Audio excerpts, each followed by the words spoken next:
भरी हऊ रानी, देखी देखी मुहम्मा से टपकता पानी। रस से भरल रस भरी हऊ रानी, देखी देखी मुहम्मा से टपकता पानी। खुशी कदमन धन लीह तू बटोरी हो, खुशी कदमन धन लीह तू बटोरी हो। राते भरला पियबा बना लो हमके गोरी हो।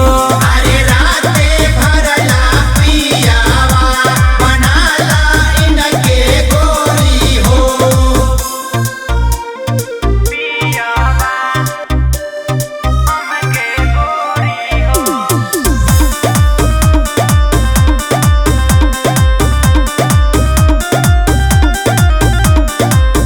तोहरे पाई गईल दिलवा हमार हो, फायदा में रहबू जोनी करी है इनकार हो। तोहरे पाई गईल दिलवा हमार हो, फायदा में रहबू जोनी करी है इनकार हो।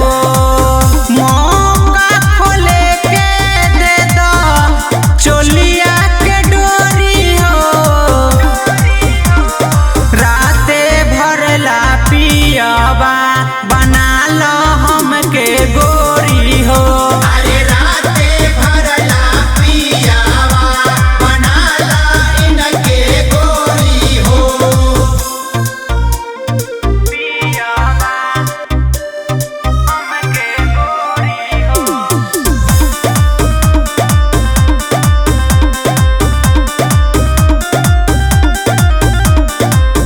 ऊपरा से नीचा वाले बारू पसंद हो, पातर कमरिया पर अटकल बा मन